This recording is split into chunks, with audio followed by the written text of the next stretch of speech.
Our main event upcoming here at the Shreveport Memorial Auditorium as Hopkins meets #1 contender John David Jackson for the IBF Middleweight Championship.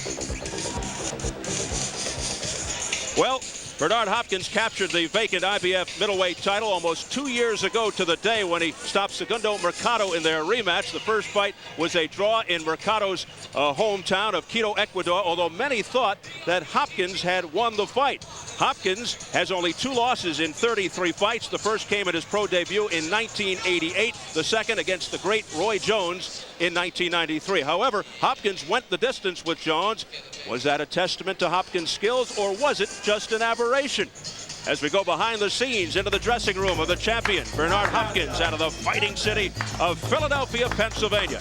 Interestingly, Hopkins used to spar with the man he faces tonight, the southpaw John David Jackson. In fact, Jackson claims that he taught Hopkins how to fight against southpaws. This a rivalry that goes back in time. But tonight, for the first time, they actually meet in a scheduled bout. And on top of that, a world championship is on the line.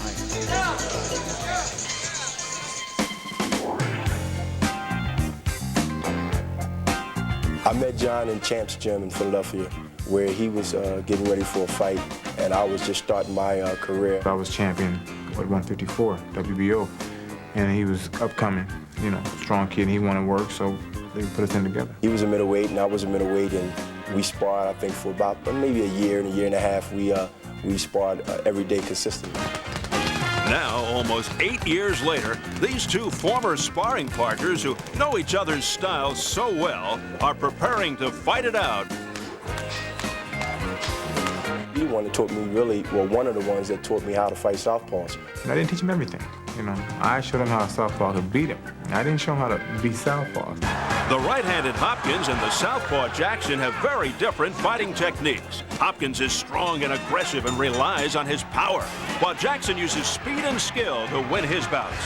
I don't think John can stand the pressure and the speed and the power that I'm going to portray on him. Well, he brags about himself real good, but you know, Bernard's he doesn't really excel in one area. He's busy. He doesn't overwhelm me with anything, but he's just a consistent fighter, consistent. You know, as the rounds wear on, though, he starts to die out. That's always been everybody's thing, but the problem is you got to get to the 8-9 rounds. See, what we going to do the first 4 or 5 rounds? Sit around, look at each other. If he won't fight, I'll make him fight. And the bottom line is, if he doesn't want to be in there, I will help him get out. I'm gonna set traps for him, and then when he come in, I won't be there. That's my whole strategy. Just a boxing, you know, take him to school and give him a boxing lesson. I guess when I beat him, I didn't graduate. I think he'll be mad enough to say that, well, Bernard knocked me out cold, flat, and he graduated. So maybe he'll have my diploma after I knocked him out.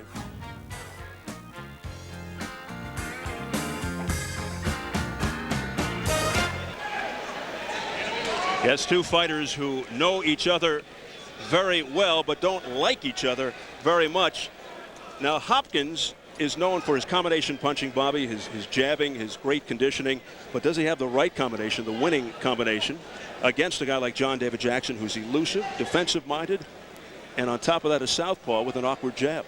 Well, you know, it's going to come down to, you have two fighters here that have almost identical records and accomplishments with world titles. Going into the fight on paper, it looks like almost a virtual toss-up. Right now, the momentum is on the side of Hopkins. His recent accomplishments outweigh what John David Jackson has done as of recent time. But this is a grudge match that goes all the way back to a Philadelphia gym. And I know the bragging rights in a Philly gym is a big, big thing.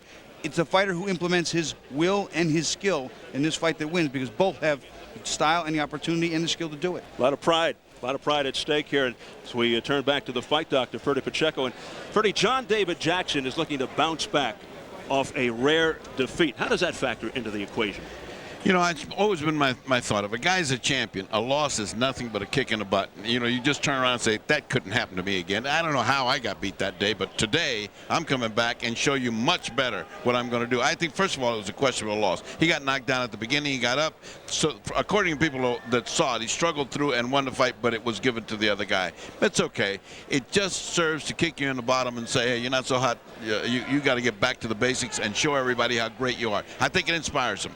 All right, remember, back in 1994. He was ahead after 8 rounds convincingly against Jorge Castro, and then out of nowhere, he got knocked out by Castro. How do you think that has affected him psychologically the last few years? Yeah, a great deal. That kind of thing wakes you up and says, uh-oh, this could happen again. He just got caught. He got caught a shot from nowhere. Remember, we were all screaming that fight should have been stopped because of the massive beating that he was giving Castro. Castro just got lucky with 1 shot. Yeah, it affects you a little bit, but you shake it off, and you can't fight thinking, hey, one shot's going to knock me out. Eventually, it wears out like all painful things in life do.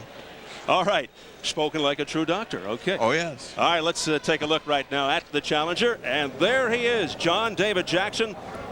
He's been around since '84, former WBA middleweight and WBO junior middleweight champion. But he is getting this world title shot despite losing his last fight, a 10-round split decision to a man named Abdul Ramadan. Your turn. Your time. I need you fighter, buddy. I don't need you fighter. Hey, he's my fighter. I know. All right, then. You go right there. I love these wheels.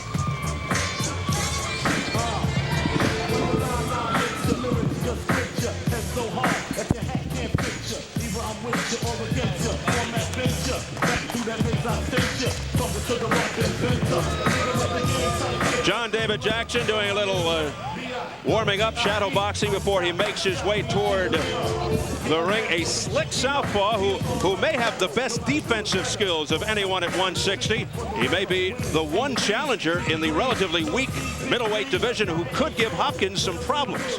But don't forget, Jackson just lost to a journeyman, yet he retained his #1 rating. And Bertie, it might be another illustration of boxing's politics, or perhaps it reflects the current condition of the middleweight division, yet this has the ingredients of a very competitive fight. It certainly does. I think that Bobby's earlier description, which was so good, we should write it down someplace. That's affected this guy, too. He lost a fight. Listen, you can't cut it any other which way. He lost a fight. Shouldn't be #1 if he lost a fight. But here he is. He's very competitive. He might not have lost that fight, but this is a very competitive fight. This is an equal fight. Still, the way the rankings go nowadays, it's a money game. I will say, and let's take a look at the champion. There he is, Bernard Hopkins, about to make his 4th defense of the IBF middleweight title. He won all 3 defenses by way of knockout.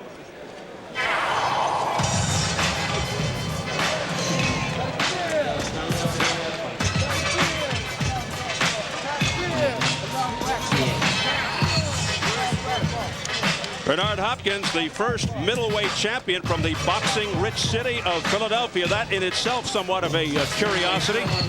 And as noted, Hopkins and Jackson used to spar together in Philly. Jackson claiming that he taught Hopkins how to fight against lefties. And Bobby, tonight he probably hopes he wasn't that good of a teacher. You know, Steve, regardless of how good or bad Jackson was as a teacher, if Hopkins has the tools and he's ready and able mentally and physically, he'll win the fight. Conversely, if he doesn't, this fight is going to be about the will to win and being able to put your style and your tools together well. All right, Bobby, how about this? Bernard Hopkins, the fighter, formerly dressed as the executioner. Remember when Hopkins used to enter the ring in his sinister-looking getup? These are days gone by, complete with his executioner mask. Looked like a runaway from a Halloween costume party. I think he's missing a bet. Now is when he should come in with a sling blade. It's a year of the sling blade. Forget axes and sides and all that. And he decided to show his face, is what he said. He said, hey, the money is when you show your face. So. It's the kinder, gentler Bernard Hopkins, at least as far as his pre-fight presentation is concerned. He shed the costume, but retained the nickname. Still the executioner. All right, let's size him up as we go to the tail of the tape. Very close on paper. Only 1 year separates the two in age. Slight height advantage for the champion Hopkins, both under the 160-pound weight limit, and the reach is all even. And the IBF rules for this championship fight, they'll score under the 10-point must system, 3 scoring judges. There's no standing 8 count, no 3 knockdown rule. Only the referee can stop the fight. The bell cannot save a fighter in any round. If an accidental foul occurs before the end of the 6th round, the fight is declared a no decision. If it happens after the end of the 6th, they refer to the scorecards. Incomplete rounds not scored. So here at the Shreveport Municipal Memorial Auditorium in Shreveport, Louisiana, closing in on our main event, the IBF Middleweight Championship featuring Bernard Hopkins and John David Jackson, set for the official introductions. We go to our ring announcer once again, filling in for the ailing Jimmy Lennon Jr., who's out with a virus. Here's James Smith. Ladies and gentlemen, we welcome you to the Shreveport Municipal Memorial Auditorium in Shreveport, Louisiana. For this, the featured bout of the evening, brought to you by Don King Productions and St. Ides Gold Premium Beer. This bout is scheduled for 12 rounds of boxing and is sanctioned by the International Boxing Federation. President Robert Lee, Supervisor Robert Lee Jr., along with the Louisiana State Boxing and Wrestling Commission, Chairman Mike Cusimano, the Vice Chairman Leonard Miller, Commissioner Al Buddy Ambanato, the physician at ringside, Dr. Carolyn Burton, the timekeeper, Russell Knockin. Introducing the judges for this bout, Elmo Adolph, Oscar Bryan, and Nelson Vasquez. All right, fans, here we go with the main event of the evening. And now, ladies and gentlemen in attendance, and boxing fans joining us around the world, it's showtime! Presenting the IBF Middleweight Championship of the World, introducing your referee in charge, Johnny Femia Jr. Presenting to you first, the challenger. In the blue corner, he enters the ring wearing gold trunks and is fighting out of Los Angeles, California. He weighed in at 156 pounds. His record includes 36 wins, 2 losses, with 19 wins coming by way of knockout. Please welcome tonight's challenger and the former WBO junior middleweight and WBA middleweight champion of the world, now ranked #1 middleweight contender by the IBF, presenting John David Jackson.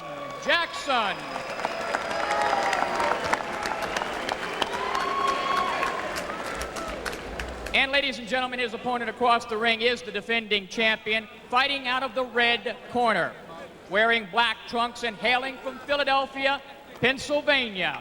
He weighed in at a ready 156 1/2 pounds. He enters the ring with a record of 30 wins, 2 losses, and 1 draw, 23 wins coming by way of knockout. Tonight, making his 4th defense of his title, please welcome the IBF middleweight champion of the world, Bernard the Executioner Hopkins.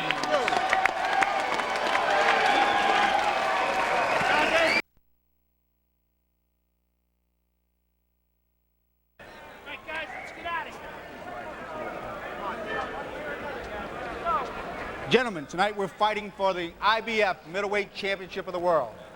I want a clean fight. No monkey shine, no monkey business. The rules are no standing 8 count, no 3 knockdown rule. There is a mandatory 8 count. I want you to protect yourself at all times. I want you to obey my commands at all times. Touch gloves and come out and sound the bell. Show me the foul line, sir. Show me the foul line. Here we go. Johnny Femia of New Orleans, Louisiana. Final instructions. They're checking out the waist lines. IBF middleweight champ Bernard Hopkins inactive 273 days, or about 9 months, due to promotional problems. He left Butch Lewis for Dan Goosen and America Presents, so he feels better about everything from the category just in case. 5-0 with 5 knockouts against Southpaws. Jackson, the #1 contender, despite losing his last fight, which he calls a blessing in disguise, because he now says Hopkins thinks he's slipping, perhaps false confidence for Hopkins. And a very interested spectator, the WBA middleweight champion in the crowd, William Joppy, very aggressive fighter out of Rockville, Maryland, in need of a big name opponent, but tough to find at 160. He has to unify the title, perhaps. He sees a future opponent here. Here we go. Round 1 scheduled for 12 for the IBF middleweight championship. Bernard Hopkins, the champion, in the black trunks with the gold trim. John David Jackson in the all gold trunks, the challenger. You know, both of these fighters were so light at the weigh-in that they're just about junior, middle, or super welter, call it what you like. That's 154, just a couple of pounds over that. They could be in any division. That's a lot of aggression just then. That last little rhubarb there was kind of a gutter kind of fighting. Ooh. Jackson almost slipped after that wild punch. I've noticed that Hopkins has difficulty with opponents that move around a lot. Jackson likes to frustrate opponents with lots of movement, historically.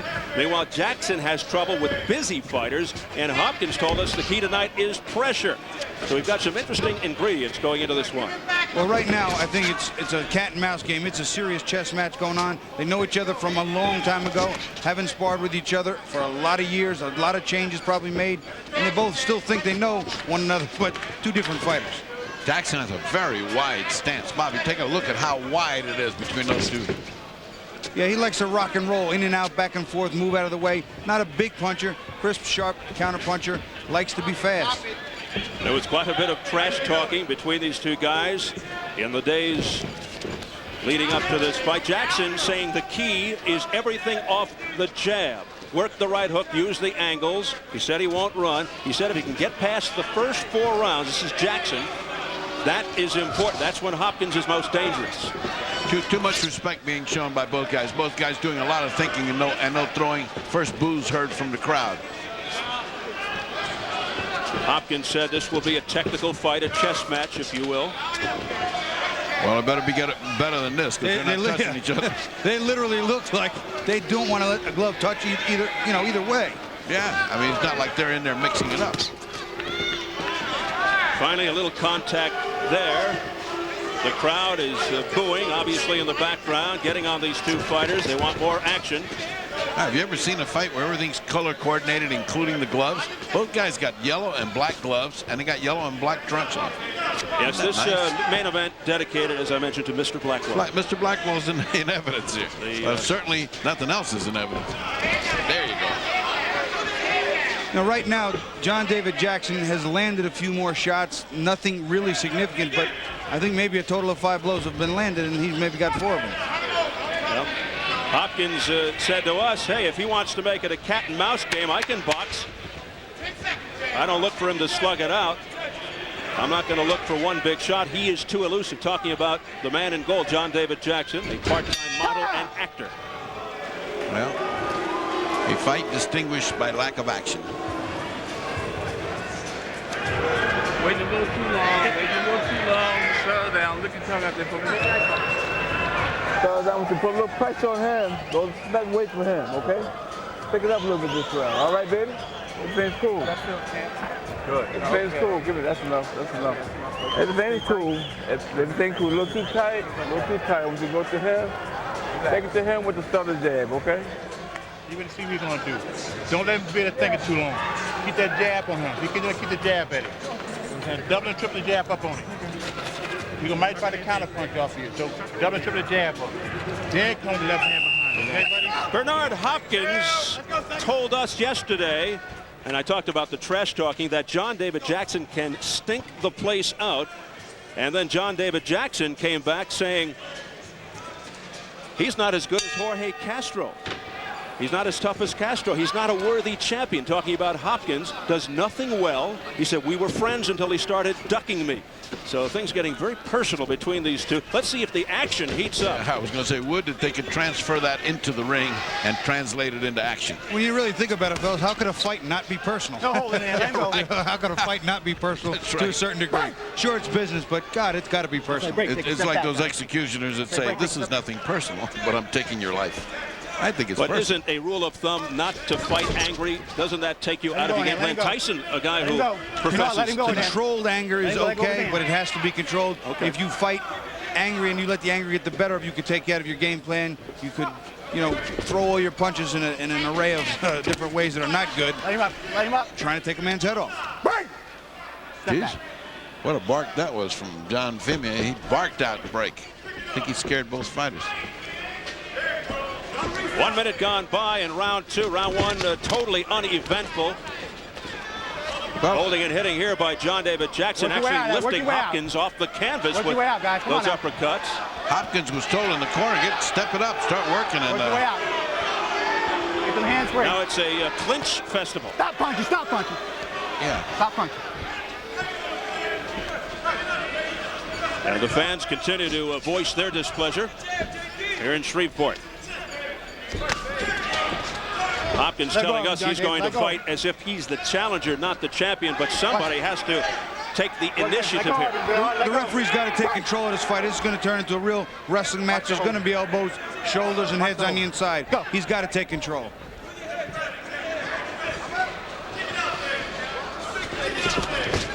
Wild swing and a miss. Overhand right attempt there by Bernard Hopkins. Hopkins very cool. When we asked him yesterday, was he used to left-handers? He said, I knocked every one of them out. Yeah, he said he was 5-0 with 5 knockouts against lefties, used to it. including his last fight of '96 against Joe the Hammer Lipsy in the 4th round. That was an impressive knockout too. Lipsy, strong puncher with both hands, came to fight and was winning early, but then got caught. And when he got caught, the executioner did finish him off. Jackson said he trained 12 weeks for this fight. Hopkins told us he's in great condition, trained up at Big Bear, altitude about 7,000 feet. He said he not only wants to win, but do it convincingly. But so far, we are not seeing that. Probably where he dropped all that weight up there. He's only about 156, both coming in under the 160 limit. Really, this fight, they've done nothing but grab each other and fight. I find this very hard to judge. The first one I thought Hopkins, Jackson had punched more. I don't know where to go here except even. Well, in one of the more compelling fights of 1994, John David Jackson battled Argentinian Jorge Castro. We mentioned it before, Ferdy, in Monterrey, Mexico, in a nonstop furious affair. Jackson had the upper hand for 8 rounds. When in round 9, Jackson, after unleashing a wicked combination, watch what happens here. Castro will miss with the right and then land cleanly with a winging left hook. Boom. Right to the head. Jackson walked right into it. And he bounced his head off. Watch how he bounced his head off the canvas. Boom. You see? That's like getting hit twice. And that is like getting hit with a baseball bat after he went down. And some ringside observers thought it could have been stopped earlier in Jackson's favor. We were in those. Including us. Yes. Including us. We were screaming, what do you want to do? Kill this guy? And all of a sudden he comes up with a punch. Well, he's 3-1 since the dramatic loss, Purdy, with that 10-round decision over James Green, Guy Stanford, and Augustine Renneria, and the split decision loss to Abdul Ramadan. Well, Hopkins better get his game plan going if he has got a game plan, because so far he's shown nothing. Nothing except they grab each other. Round 3 for the IBF Middleweight Championship. Not much has happened. Look out! Action actually caught Hopkins on his way down. Yeah. Big smile on the face of Hopkins. Yeah, it was nice. He could have let him drop. Looking more like WWF. I'll tell you what, yeah. Hopkins still with a big smile. Hopkins now going in on the attack. Saw a little opening there, but couldn't take advantage. You know, John David Jackson's legs just came out from under him. I don't really think he was that hurt, but he just went back and his knees buckled, and he just couldn't seem to get his balance. I really don't think he was hurt. I don't think he was hurt at all. I'm not even sure he was hit. On the other hand, I wonder what's wrong with his legs. Look, he did it again. See, his leg slipped it under him again. Stop punching. Stop punching, guys. Back up, back up. When I say break, take a step back. This may be one of those old punch and grab kind of fights. There it is. I mean, as soon as he gets in close, it's punch and grab.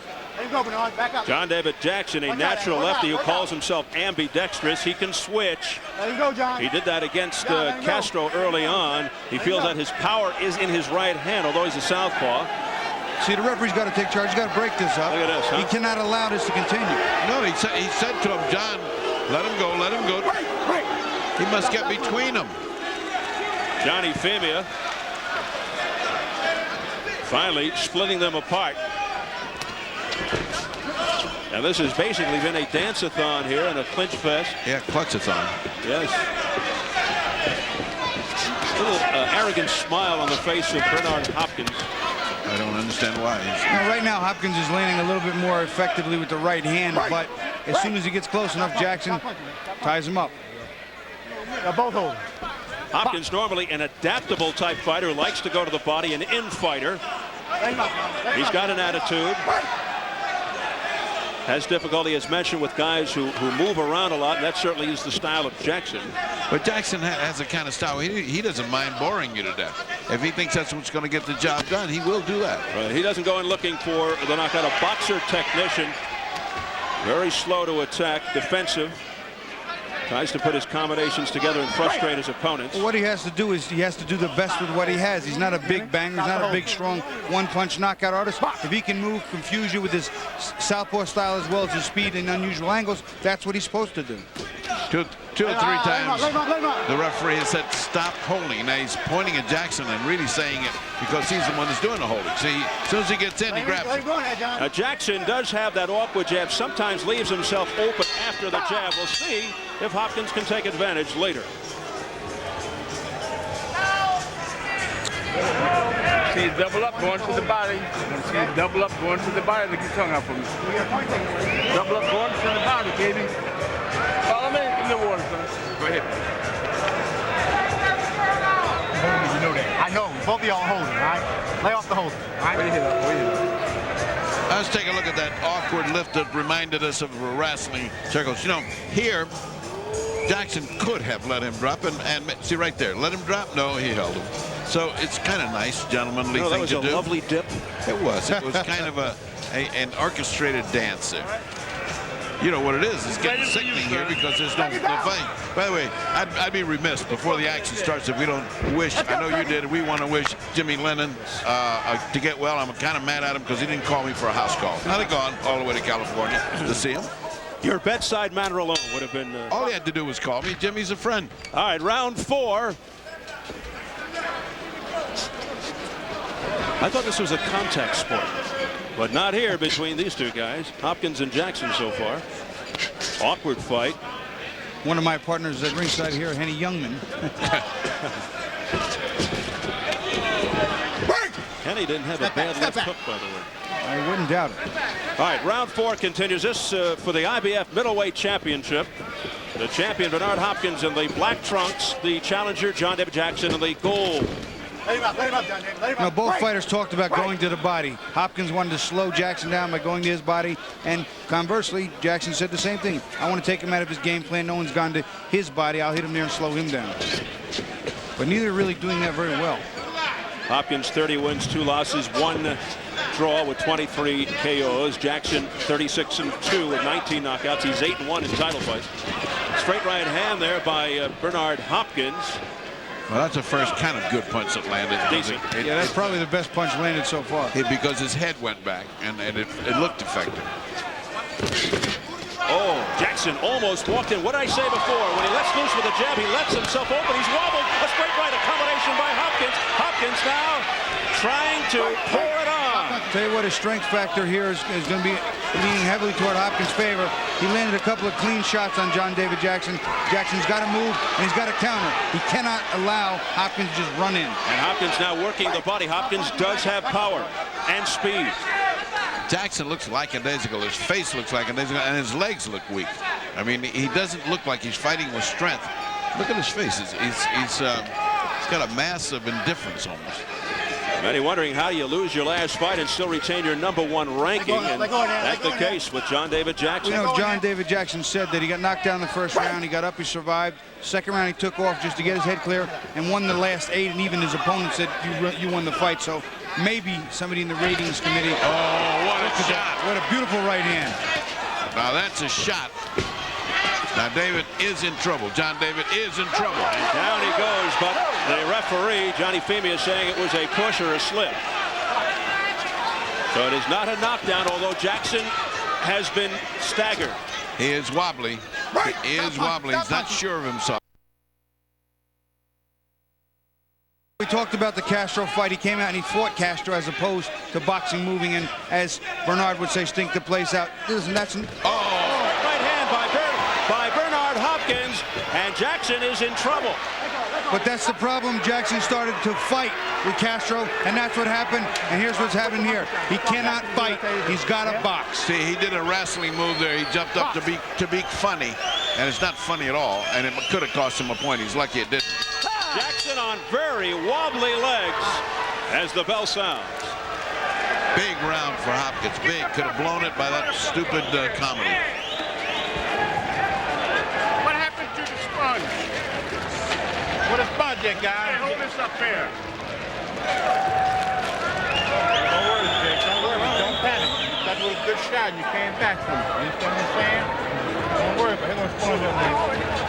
Because a good shot, worry about it. Let's take a look at how he got in trouble. To begin with, Jackson's fighting him and not really being effective. But he gets hit. See that right hand? Now watch what happens to him later in the round. Bobby. Well, we'll take a look. Hopkins is trying to unload with that right hand. You'll watch it connect right there.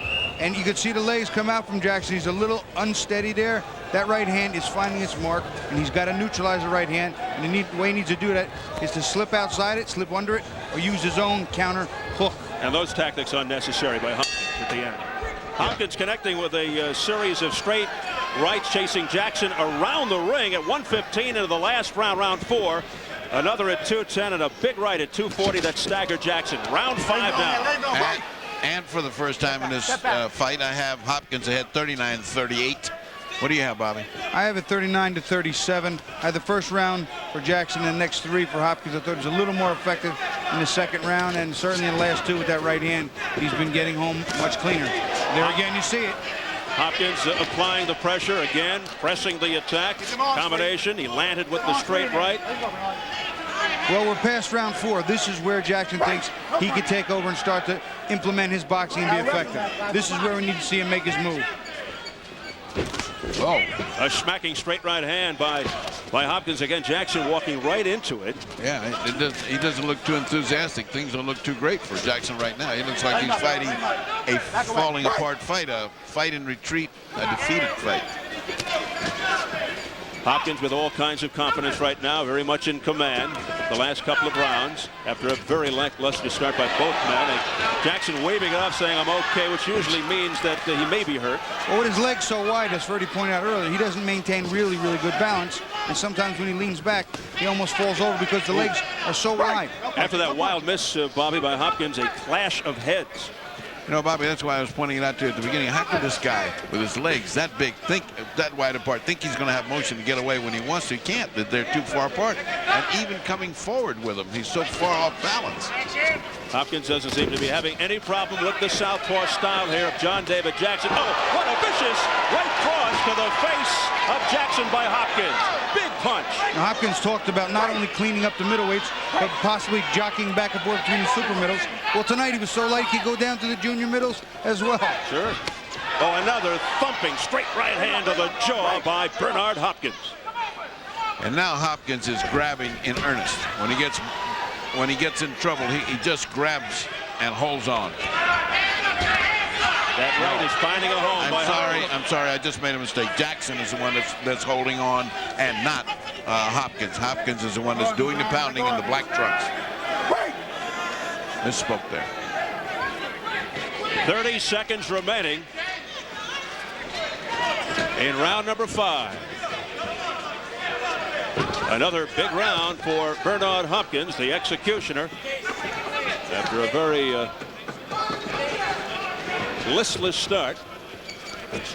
He looks like he's having fun now. Well, he was smiling earlier. Maybe he knew something. Hopkins looks like he's having fun. And the fact that Jackson is not a big puncher, he needs to put together some combinations. He needs to get going soon.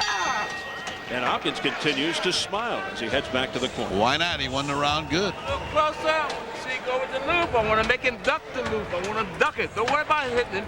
Duck it. Make him duck it. Make him duck it. You're doing all right. You just stand a little too far away. Take the distance. I want you to take the distance with the head. 3, 4 punches. You go 1 or 2 punches, not enough. Go ahead, baby. Not enough for me.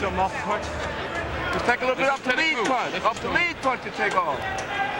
You know, watch his wide stance that Jackson has. He just keeps his feet so far apart most of the time that when he goes to lean back or either way, he's off balance. There you saw it. He leaned into the ropes. He just doesn't have any balance. And when he bends backward, all his weight is on one side of his body. He can't jockey or shift back and forth. You know, it's terrible.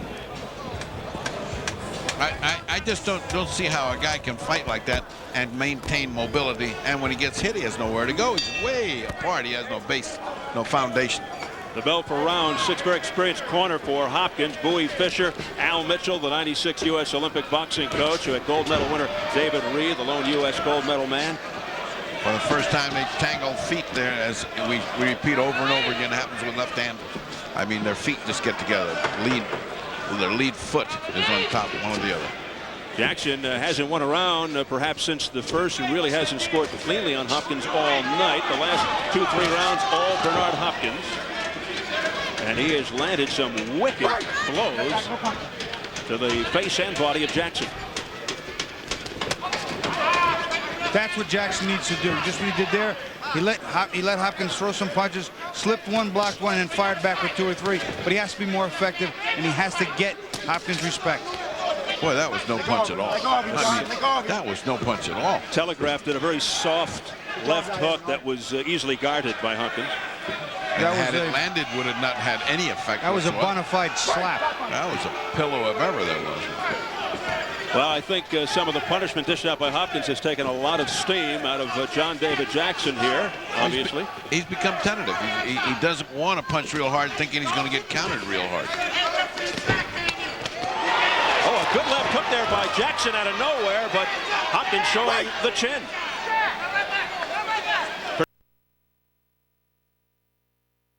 Exchange there that Jackson got the better of. A rarity. Halfway point of round 6. He needs to use his speed to counter and counter sharp. In between Hopkins' big shots, he needs to counter. Second warning for holding against the challenger Jackson by Johnny Femia.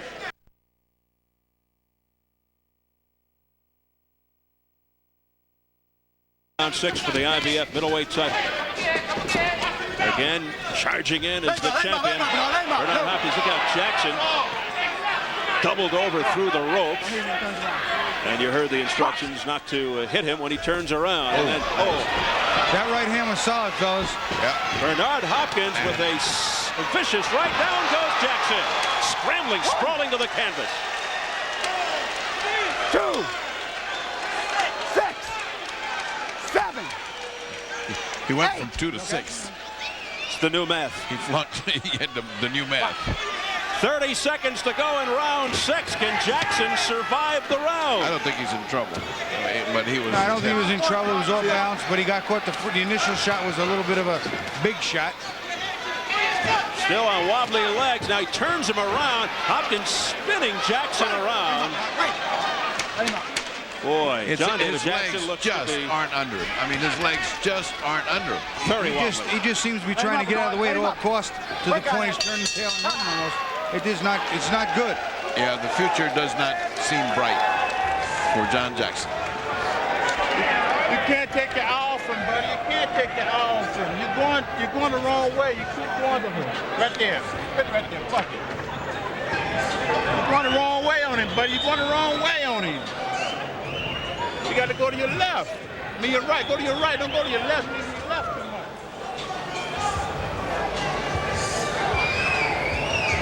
You see the body shots there, and it's a kind of a good shot, but he's off balance. He hit him in the body, and therefore it's a knockdown. Yeah, well, I think it was a legitimate knockdown, but before that, he'd gotten powdered pretty good. He was kind of slipping and sliding. His foot just comes in.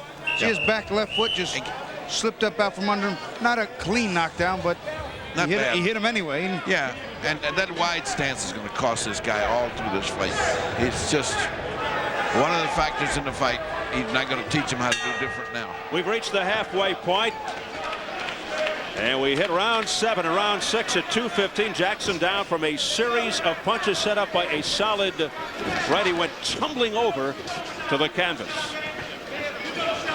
So we're halfway through, and it's almost a point of no return for John David Jackson. I have a 59-54 with that extra point for the knockdown. It's a 5-point fight right now. It's getting to be a lot. And Jackson, not exactly known as a knockout puncher. 36-2 with 19 knockouts. He needs to time Bernard Hopkins on the way in. See that loop? That loop's too slow. Oh, look, yeah, he got wobbled again, but that's because he stepped on his foot. He's tangled.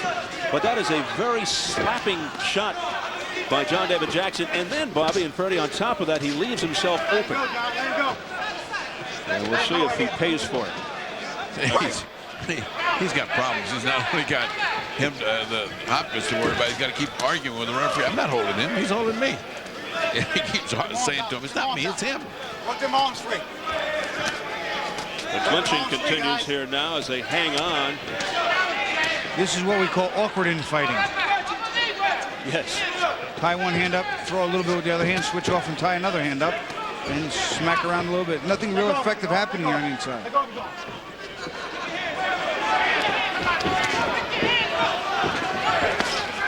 Let him up, Bernard. Let him up.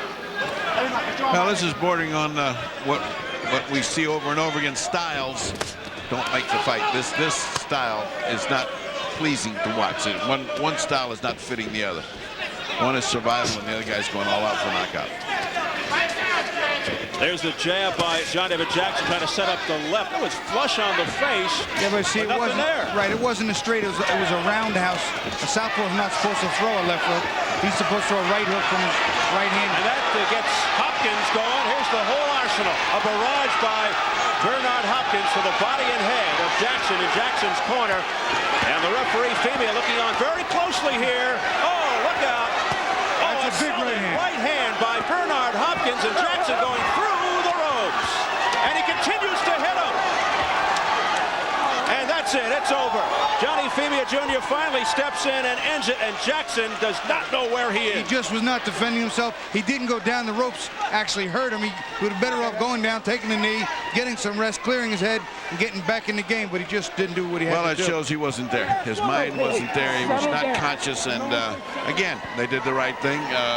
He has no complaint about that. I think what Bobby just pointed out, the rope actually was his enemy because he should have gone down. He couldn't. I don't think it would have made any difference if he got up, Bobby. He was gone. And I think he thought that the referee was going to come in a moment earlier, and so he let his guard down, which of course is the first mistake, and Hopkins really went in after him after that. This is one of those nights where you expect a great fight, can't wait for it to happen, and then it doesn't happen. And there was a complete domination of Hopkins to Jackson. Jackson didn't have any idea how to fight him. His stance was wrong. He didn't know how to deliver the punch. I was expecting the John David Jackson that showed up for the Castro fight because he was fighting Castro well, beating him from pillar to post. And not that I expect him to do that to Hopkins, but I expected that type of style, in-out combination, step back and forth, because he fought a great fight against Castro, even though he stood in and punched with him where he shouldn't have. With Hopkins, I knew he wouldn't, but expected a little more from him. Well, all expectations are not always met in boxing. This is one of those nights we expected it. It didn't happen. So Bernard Hopkins makes his fourth successful defense of the title. Bernard Hopkins is here, the strength, big fact. You see him land a couple of big shots, then he works to the body. Big right hand there to the body. And again, up top, he rips it up. The left hand, the right hand, top of the head, side of the head. Bernard Hopkins kept the pressure on here, kept the punches, didn't load up with him, made sure they landed. And then you'll see John David Jackson does something on the ropes here that's awkward. He sits on it, and then he comes almost through ropes, doesn't really go down right there, doesn't touch. You see the ref? The referee started to step in between them, and he got hit clean while the ref was there. All right, from overhead, Bobby. Yeah, there you see him, he's sitting on I think it's the bottom rope, the second to bottom rope. And now when he stands up, I think he thinks it's a knockdown. He drops his hands and he gets hit with 2 or 3 clean shots, and then the referee just completely stops the fight. I think there was some misunderstanding there on John David Jackson's part, and the referee was a little shaky for a minute. Yes. So Bernard Hopkins going to 31-2-1 with 24 knockouts as the two embrace. And John David Jackson slips to 36-3. He's now lost 2 in a row. And you have to really wonder about his future. Very shaky. Hopkins told us he wants to dominate the middleweight division, take on WBO champ Lonnie Bradley, unify the IBF and WBO titles, then move up, fight WBO super middleweight champ Irish Steve Collins or Frankie Laus. A lot of guys yelling out Stevie Collins' name lately, isn't it? All right, we're set for the official time. Our ring announcer, James Smith. Ladies and gentlemen, the end comes at 2:22 of round 7. Referee Johnny Femia Jr. stops the contest. The winner, and still IBF middleweight champion of the world, Bernard the Executioner Hopkins. Well, a relatively easy night for Bernard the Executioner Hopkins after a lackluster start by both fighters. First few rounds were uneventful. The fans were booing.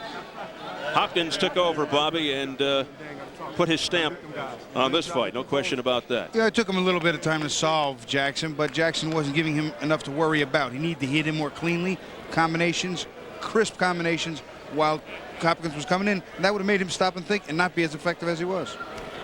So the southpaw style of John David Jackson, no problem whatsoever for Bernard Hopkins. Set for post-fight interviews from a main event to the ring, the fight doctor, Ferdy Pacheco. Congratulations. You said you were going to take him, and you did from the very beginning.